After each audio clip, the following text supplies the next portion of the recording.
aqui na formação savânica, a gente tem o cerrado rupestre, que é quando essa parte savânica começa a pegar as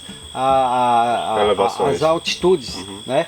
E aqui, tanto no cerrado rupestre como no campo rupestre, onde tem as formações campestres, vão ser solos rasos, né? Aqui o solo já é rico, justamente pela rocha calcária, já é um solo mesotrófico, né? E tem pouco solo e muita rocha. Você vai ver quando você chegar no lugar, igual a gente tem aqui perto, o Parque Nacional Chapada dos Veadeiros, é uma área de altitude e rico nas formações campestres. Você vai ver que lá tem muita formação com rocha aflorada, que são justamente essas regiões. E outra, é uma das áreas com mais riqueza em biodiversidade de plantas. Você olha um lugar, não tem quase nada, mas a flora aqui ela é muito mais rica até do que em outros ambientes do Cerrado. Bom. Nas formações campestres é onde a gente tem o extrato lenhoso quase insignificante. A gente vai ter predominância aqui do extrato herbáceo, que são as gramíneas, arbustos espaçados, né, que são árvores pequenas. Nós temos o campo rupestre, nós temos o campo sujo, que é onde você vai ver o extrato herbáceo predominando, e isoladamente você vai ver alguns arbustos, inclusive um fruto muito típico do Cerrado, que é o cajuzinho. Depois do campo sujo, por último a gente tem o campo limpo. Campo limpo é predominantemente extrato herbáceo, gramíneas. A presença de arbustos, né, é insignificante.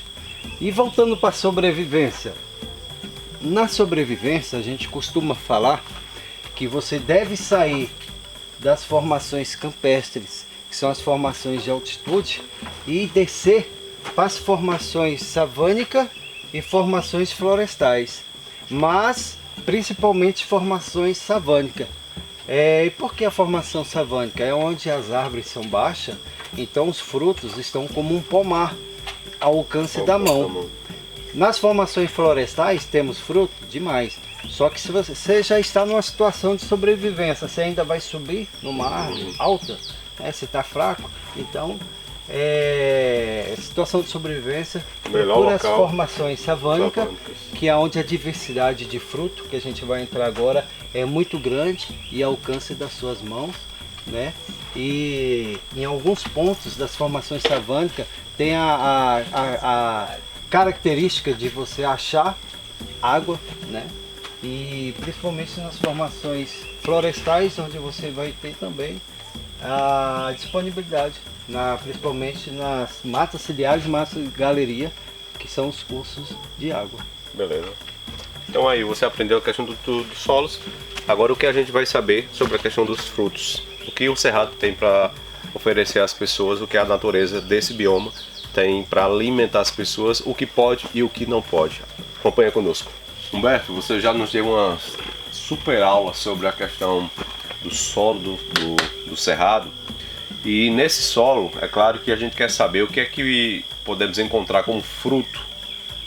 O Cerrado também é muito rico nisso. Eu tive essa oportunidade de experimentar alguns frutos.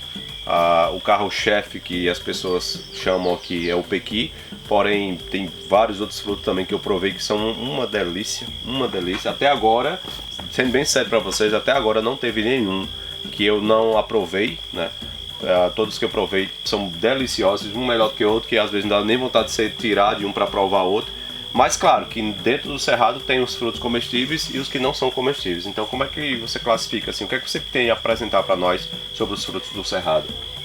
Se tu gostou do piqui, você vai gostar de todos. Porque o piqui ele é bem polêmico. Explica aí pro pessoal isso aí. O piqui geralmente, quem não conhece, o piqui ou você ama ou você odeia. Ou você por causa da característica do cheiro muito forte. Às vezes, que nem você percebeu hoje, O piqui nem tem um gosto tão forte. Não. É como é o cheiro, mas a pessoa vai pela primeira impressão, que é o Isso. cheiro. Aí já cria uma certa resistência. Só para você entender, pessoal, quando eu peguei, né, o piqui, eu senti um cheiro forte, também não é tão forte. Mas para algumas pessoas é um cheiro que é forte, né? Porém, quando você vai, antes de comer, as pessoas tiram logo pelo cheiro e acham que isso, pelo o fato do cheiro ser forte, o sabor também. Totalmente diferente. Totalmente diferente. Se você for relacionar cheiro até porque é cozido, né? E ele perde essa característica desse cheiro forte, mas o sabor, para mim, é delicioso. Comi hoje, como diz no nosso bioma, comi que enchi o bucho, né? Então o que é que a gente pode encher o bucho aqui mais? E hoje foi um prato diferente. Foi um carreteiro com piqui. Um carreteiro e com além piqui. do piqui, ele conheceu uma coisa que as pessoas descartam muito e é muito rico em nutrientes e óleo, né? Que é a castanha do piqui. Você conheceu hoje. E tem um cuidado também, porque tem a carne, você não pode ultrapassar de certa parte, porque tem um espinho e tem a castanha. Ele vai falar para nós melhor sobre isso. Então apresenta para nós os frutos do seu bioma. Alessandro, como eu falei, o Cerrado ele é um domínio fitogeográfico. Na verdade não é nenhum bioma, né? Porque a gente tem um hábito de falar bioma. Mas na verdade bioma é uma área muito ampla com a predominância de um tipo de vegetação. E o Cerrado está longe disso. Na verdade o Cerrado está longe desse conceito, porque o Cerrado ele é um complexo, né, de biomas. Por isso ele é chamado de, o certo mesmo, literal, é um domínio fitogeográfico, né? E o Cerrado ele é muito, mas muito rico em frutos. Inclusive a gente tem alguns livros aqui do Marcelo Kuma. Inclusive Marcelo Kuma vai estar com a gente aqui em dezembro, né? Nos dando uma aula não só para nós, né, que é uma referência para mim, mas como aos nossos visitantes e alunos. Se você quiser apresentar o livro dele. E a gente tem alguns livros aqui que a gente usa como estudo dos frutos do Cerrado, que são os frutos e sementes do Cerrado. Temos também frutos do Cerrado, 100 espécies atrativas para nós, Homo sapiens. Trouxe aqui também alguns livros sobre algumas 100 espécies de árvores do Cerrado estrito sensu, né, que é a parte de Cerrado savânico, matas de galeria, que é o que a gente tem aqui. E por que eu falo que o Cerrado ele é muito mega biodiverso em frutos? Só no Cerrado a gente tem cerca de 4.000 espécies de frutos. Caramba. 4.000 espécies de frutos. E eu vou te fazer uma pergunta. É difícil fazer essa pergunta para você porque você é de outro bioma, né? Caatinga. Mas geralmente nós nos alimentamos de frutos asiáticos, frutos exóticos. Nós não temos o hábito de ter frutos nativos em nossas mesas. Principalmente pela questão que eu falei no início, pelo fato do desfazimento da vegetação nativa do Cerrado. Então se tornou crítico a gente achar espécies frutíferas no Cerrado. Só mesmo nós que temos o hábito de estar sempre caminhando, né, nas trilhas do Cerrado, a gente, quando tem olhos mais treinados, a gente consegue visualizar os frutos. E é um problema muito sério também que as pessoas não têm olhos treinados, né, habituados, ambientalizados para andar em ambientes naturais, com aquele intuito de reconhecer uma planta, reconhecer os frutos. A gente tira por esse motivo. A gente tem tantas espécies de frutos e as pessoas não sabem. Das 4.000 espécies de frutos no Cerrado, cerca de 1.000 espécies são atrativas para nós humanos. E a gente pensa, 1.000 espécies de frutos comestíveis por nós, geralmente a gente conhece ou o cajuzinho ou o piqui, que é o mais tradicional, mas a diversidade ela é muito grande. Só maracujá, cerca de 50 espécies de maracujá no Cerrado. É muita coisa. E o maracujá que a gente consome no dia a dia é um maracujá que não é nem do Cerrado. Mas a pergunta que talvez você esteja, que está nos acompanhando, é só falando do maracujá, todos eles são comestíveis ou tem algum tipo de maracujá que não é comestível? que foram assim, estudos já? Tem algumas espécies de maracujá que não tem a polpa. Ah, tá. É seco. Uhum. Então não é bem assim atrativo para Atrativo, nós. entendi. E algumas espécies já tem mais polpa, né? Então nem todas as espécies são comestíveis para nós, não pela questão de ser tóxico, mas por não haver uma polpa mais assim com um paladar mais agradável para nós. Não vai ter como você fazer uma geleia, um doce de suco, né? E aqui temos alguns, como ele falou aí, a quantidade de mais de 4.000. Aqui, claro que a gente não tem como apresentar todos, mas está aqui alguns principais e mais conhecidos do Cerrado. E a gente pode aprender com o Humberto sobre esses frutos, Humberto. Fique à vontade. A gente tem uma quantidade bem pequena, mas para mostrar os frutos principais, a coloração, o tipo, né? A gente tem aqui o que a gente falou no início, o piqui, né? Que é um fruto muito típico. A gente mais cedo estava falando do chiclete, do Cerrado, que é a mamacadela. A mamacadela é um frutinho com um percentual energético, né? Calórico muito grande, principalmente sobre uma situação de sobrevivência. Você pega um fruto desse, coloca na boca e vai mascando. Aquilo ali te dá um up, né? Te dá um pico de energia que às vezes pode até te salvar, né? A gente tem diversos outros frutos, tem cajuzinho, a gente tem a goiaba do Cerrado, que chamamos de araçá, diversas espécies de araçá. Temos até o açaí, típico açaí do norte. Nós temos um açaí aqui no Cerrado, inclusive hoje é proibido derrubar um açaí do Cerrado para tirar o palmito, justamente por estar muito ameaçado de extinção aqui no Cerrado. Nós temos também murici, né? O famoso araticum, que é um fruto muito forte, característico. Que parece roupinha, né? Isso, a fruta de conde, a pinha, é um fruto meio com as características do piqui, no sentido de ter um cheiro muito forte. Então algumas pessoas... O araticum é assim também? O araticum tem um cheiro bem característico forte. Mas é um fruto muito assim, delicioso. A gente tem... o que mais que a gente pode olhar aqui? Tem genipapo, tem um baru. A gente tem aqui próximo o baru, que a gente se alimenta da castanha dele, que é muito nutritivo. Guapé, cajuzinho. Esse cajuzinho você fala porque ele é menor assim do que os demais lá do Nordeste, no caso? No Cerrado, na parte mais florestal, principalmente na transição com a sua região de Caatinga, a gente tem a árvore do caju, que é um caju maior e a planta tem um porte arbóreo. Agora, o cajuzinho típico do Cerrado, ele é um arbusto. Né? Pequenininho, entendi. É um fruto pequenininho, bem azedinho, porém bem muito delicioso. É um pé, popularmente falando, um pé pequeno. E o caju, diferente do caju, do cajueiro no caso. Ele é um arbusto. Eu pensei que era o caju porque era pequenininho e diferente. Mas é a árvore também que ela... Daquele cajueiro do Nordeste, que é um caju muito grande, suculento. O cajuzinho ele é pequenininho. Temos também abacaxi no Cerrado. Que é semelhante ao abacaxi comum, ou não? Isso.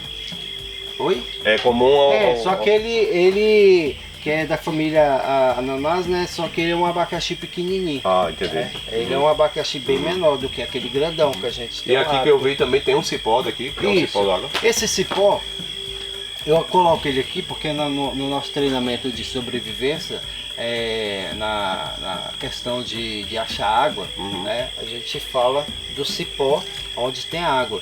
E nessa espécie aqui que tem esse cipó também tem um fruto, que é o cipó vermelho.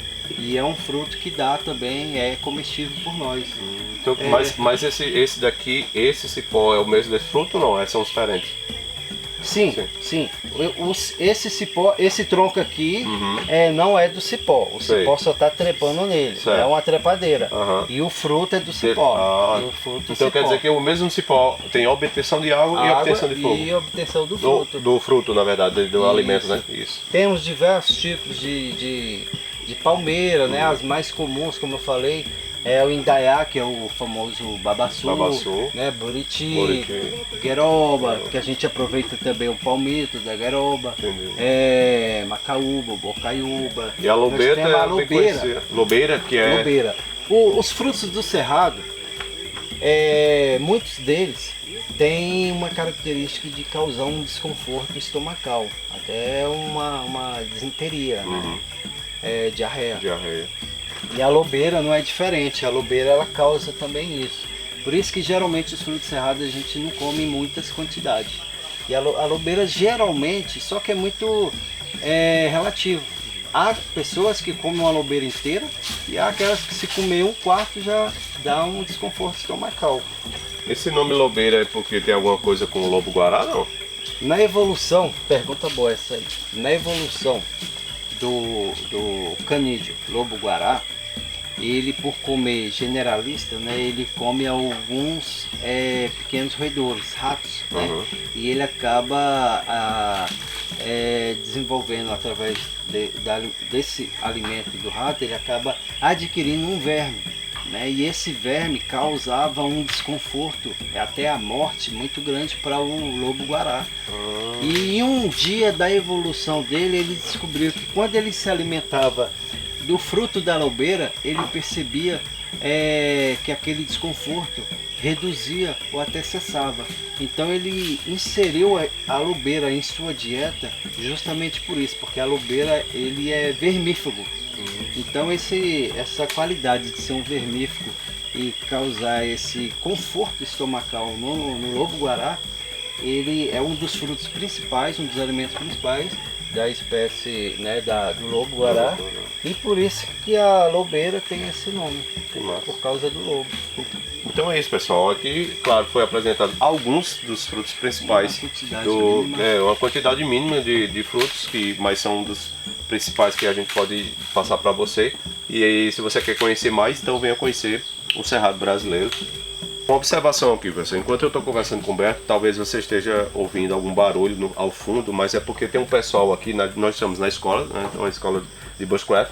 Enquanto nós conversamos aqui, eu faço essa entrevista com ele, tem um pessoal fazendo a construção de um fogão ali atrás, que é bem bushcraft mesmo, que é com madeira, com pedras e barro de cupizeiro. Um fogão a lenha, né? Isso, um fogão a lenha, então por isso que há algum barulho que você está ouvindo. Então, só para ter a compreensão de vocês, para não parar o trabalho dele, nós estamos também pegando esse conhecimento e falando dos frutos. Então pode dar continuidade, Roberto. Pois é, e assim, com relação aos frutos do cerrado, a gente tem que ter muita cautela. A gente sempre fala isso em situação de sobrevivência, e não só em sobrevivência, como em uma simples trilha, né, que não é qualquer fruto, né, que você pegue numa área natural que você vai se alimentar dele. Tem que ter o conhecimento, né?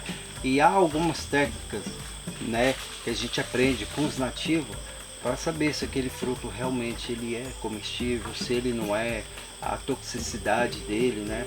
E então a gente vindo para esse banner de cá, a gente tem duas famílias principais, que é a família Rubiácea e a Soliácea. Com relação aos frutos, Alessandro, é muito importante conhecer principalmente os frutos tóxicos, porque é um número reduzido. Então é mais fácil você conhecer o que tem menos, né? O que é mais fácil do que o que tem muita diversidade. Então assim, é complicado, a gente até fala nos treinamentos de sobrevivência, que não é qualquer fruto que você vai ingerir, se alimentar, porque há frutos no cerrado com um grau de toxicidade muito grande e até fatal. Então assim, é a importância de você quer bater, faz atividade outdoor, trilha, trek, o que for, ter o hábito de começar a observar, de adquirir livros, né? E começar a tirar fotos, conhecer os frutos, não só os comestíveis como os tóxicos. Porque às vezes numa trilhazinha que você faz, você pega um frutinho, acha bonitinho, colorido, tinha um passarinho ali comendo, então eu vou comer, e às vezes é um fruto muito tóxico. E nesse banho aqui, a gente tem algumas espécies, das diversas espécies que a gente tem algumas do gênero Psicotria, né? E um gênero também que é essa aqui, que é a Psicotria e a Paulicúria. Nesse gênero Psicotria, A gente tem algumas espécies com alcaloides, né, que é uma toxicidade que pode te causar um mal. Um fruto muito conhecido no norte e no sul também, que tem um índice muito grande de mortalidade em gado, né? Ele chama até um mal súbito, que é a velocidade que ele mata, não só o fruto como a folha, que o gado que pasta em ambientes naturais e se alimenta dessa Paulicúria macgravi, que é uma erva de rato, e ela causa uma parada cardíaca, que é o mal súbito no gado. E uma coisa que eu falo é, as pessoas costumam falar culturalmente, né, que todo fruto que passarinho come, a gente também pode comer. Isso é uma cultura errada, isso é um mito. Porque muitos frutos, principalmente no cerrado, que esses frutos pequenininhos e coloridos, estrategicamente a planta desenvolveu esses frutos pequenos e coloridos para chamar a atenção das aves, que são os dispersores de sua semente.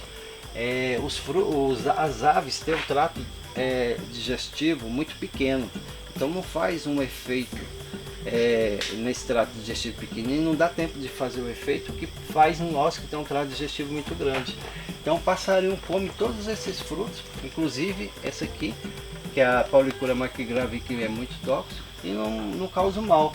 Só que nós, se nos alimentarmos desse fruto em uma quantidade significativa, assim como o gado, a gente vai ter um fim trágico, né? Então, só para um gancho que você falou aqui, né, que foi bem importante isso aqui para as pessoas entenderem, para não sair comendo todo fruto que achar que é passarinho come ou que animal come. Tem um pessoal que fala também, o macaco come, tá? Primeiro que você vai ter lugar que você vai dar, não vai nem ver macaco, né?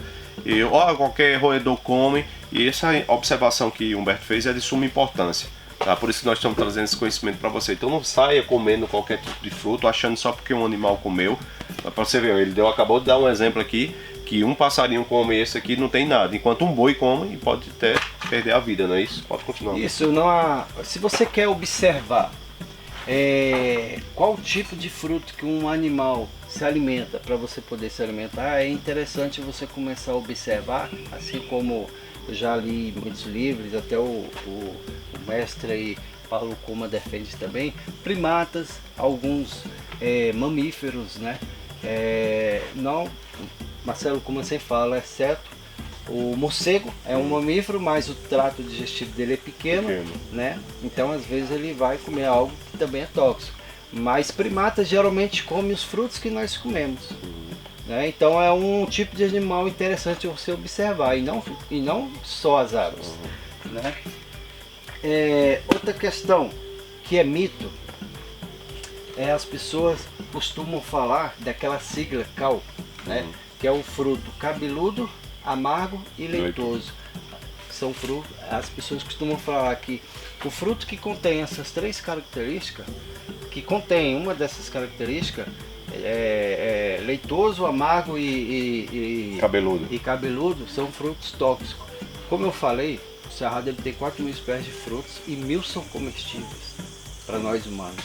E muitos dos frutos têm essas características. Mas no caso, deixa eu pegar esse gancho aqui, no caso do cal, se tratando de não conhecer o fruto, é melhor evitar. Isso. Porque, por exemplo, o leitoso, tem pessoas que dizem que se for leitoso, não deve comer, mas a jaca é leitosa. O mamão é leitoso. O mamão é leitoso. Depende do estado de maturação da fruta, ele vai ser leitoso. Mas no caso de sobrevivência, quando você não conhece o fruto, é bom você evitar. Não é assim ou não? Isso. No cerrado, foi uma pergunta que eu fiz para quem é um especialista em frutos cerrados. Eu perguntei se havia no cerrado um fruto com as três características, para que talvez essa regra se aplicasse aqui. Muitas das regras que se aplicam aqui, mas de forma errônea, vêm de outros países, que sim podem ser aplicados lá, mas não num país continental que é o nosso Brasil. Aí eu perguntei para ele se existia no cerrado algum fruto com as três características. Essa pessoa me falou, que é Marcelo Kuma, que ele não conhecia, não é que não haja, mas ele não conhecia nenhum fruto que contivesse as três características. No caso. Ou seja, né, então isso pro cerrado é um mito, porque nós temos frutos. Deixa eu ver se aqui tem algum aqui, bacupari, tem aqui. Enfim, aqui ó, guapeva. Guapeva é um fruto que tem pelo, né, que tá ali, é cabeludo, ele não é que tem pelo, ele tem uns pelinhos nele, e ele é leitoso e é comestível. Ou seja, ele tem duas características, e é comestível por nós. Geralmente, como é que você vai fazer? Você pega um frutozinho que você não conhece. Um fruto não vai te matar, Alessandro. Você põe ele aqui, ó, você macera ele e passa no lábio. Né? Se você não sentir nenhuma adstringência, uma reação alérgica, já é um bom sinal. Coloca na língua, né? Ali assim para tu sentir. Não sentiu nenhuma adstringência, a gente tem uma memória no nosso paladar do que é comestível. Se tu colocou na boca aquele... Claro que tem alguns alimentos que mesmo sendo comestível por nós, a gente vai repelir. Mas via de regra, você colocou na boca ali, sentiu um amargor muito forte, uma estranheza muito forte na sua garganta, né? Que pode causar até um edema de glote e te matar por insuficiência respiratória. Se tu não sentiu, ali provavelmente você está pegando um fruto comestível. Você vai fazendo aqueles testes. Mas se tu estiver sentindo essas estranhezas, é bom você descartar, né? Mas mesmo assim, quando a diversidade é muito grande, Alessandro, aí entra aquele princípio que para toda regra há suas exceções. A gente está debaixo de uma árvore grande que chama... Cadê ela aqui? Aqui ó, a mata barata, é essa Andira vermifuga. É um fruto cheiroso, um fruto considerável o tamanho dele, e ele é um pouco doce. Aí a pessoa vai por essas técnicas, né, que a gente está mencionando, tem um cheirinho agradável, um pouco adocicado, mas inclusive ele tem o nome de mata barata, não é em vão. É um fruto que tem um nível de toxicidade. Não que vá te matar, mas não é interessante para nós humanos. Né? São duas espécies de andira, né? Desse gênero, Andira vermifuga, que é uma árvore grande, que é essa que nós temos aqui, que estamos embaixo dela. É uma árvore decídua, que a gente falou, perde todas as suas folhas. Hoje ela está sem nenhuma folha. E tem a Andira humilis, que é... Aqui ó, Andira humilis, que é um arbusto. Mas os frutos são semelhantes. E os dois têm um índice ali de toxicidade que não é legal para nós humanos. Né?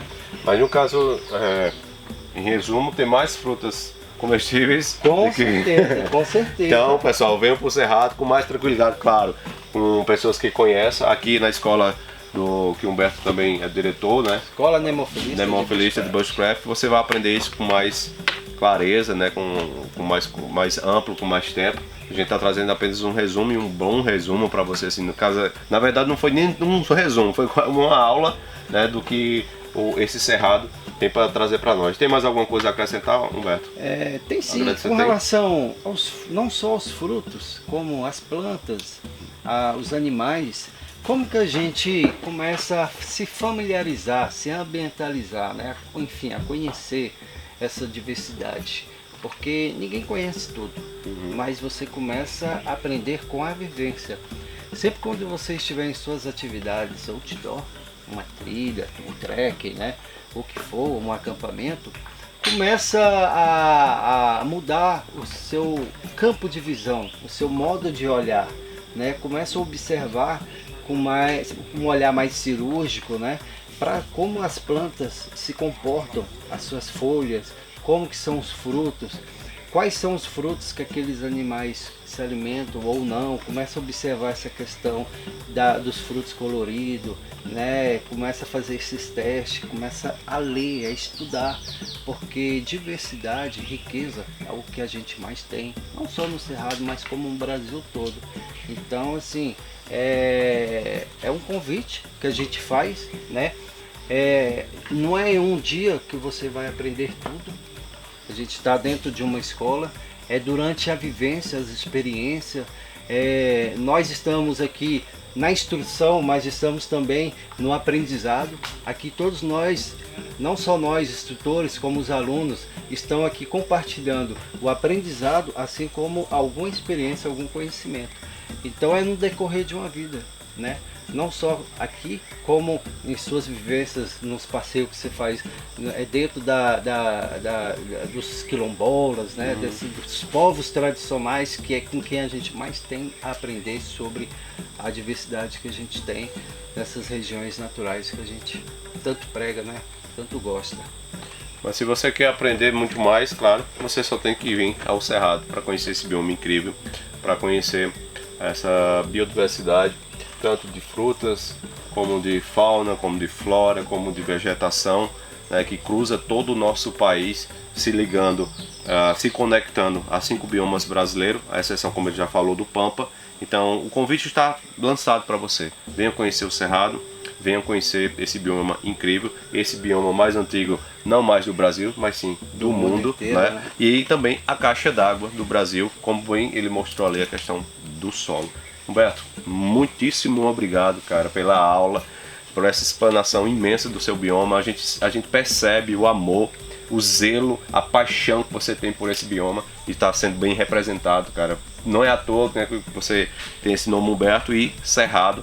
Então é um cara que para mim também é uma referência. A escola está aqui para receber você, o bioma está aqui para receber você, esse povo está aqui para receber você. Então venha aqui conhecer. Obrigado mais uma vez.